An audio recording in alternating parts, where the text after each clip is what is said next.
Krista, hindi na ba kinaya sa dami ng taong dumalo, alamin natin. Bago ang lahat, magandang araw mga kalingap, walang katumbas na saya ang ipinakita sa atin ng Mike Chris, kaya inaasahan na natin na may mga tao na hindi mo maiwasan. Laking pasasalamat ni Krista na masaksihan na kung gaano karaming tao ang nabibigyan niya ng tuwa sa mga labi.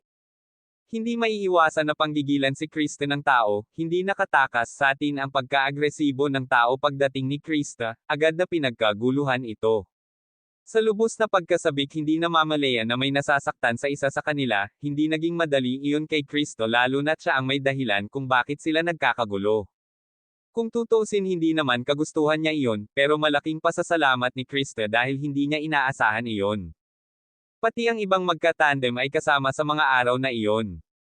Walang humpay na sigawan ating naririnig mula sa mga fans ng K-Angels. Bagamat iba talaga ang impact ng Mike Chris, sila ang naging center ng mga tao, halos hindi na makakilos sa dami. Ngunit hindi kinaya ni Krista, kaya bigala na lamang ito nagmadaling umalis. Bakit kaya? Siguro ay gusto niya lamang magkaroon ng space para sa kanya dahil nakakapagod naman talaga kapag ganyan ang kaganapan.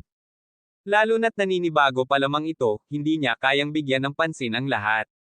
Kahit papano ay nasa likod lang naman niya si Mikoy nakaalalay, kaya ipinagpaliban muna nila ang pakikipagsalimuhan ng sandali.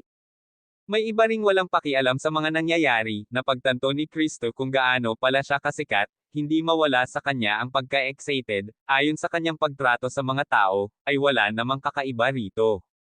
Maayos naman ang pakikiharap nito, at may galang, sana ay ganyan palagi ang magiging asal ni Krista sa sino man, at hindi magbabago sa katagalan, kasi karamihan sa ngayon ay pakitang tao lamang at mapagkunwari, hindi sana mangyari ang ganyan kay Krista balang araw, marahil maraming tao ang mabibigo niya. Maraming salamat, pakisuportahan po ang aking channel at sa lahat ng bumubuo ng kalingap.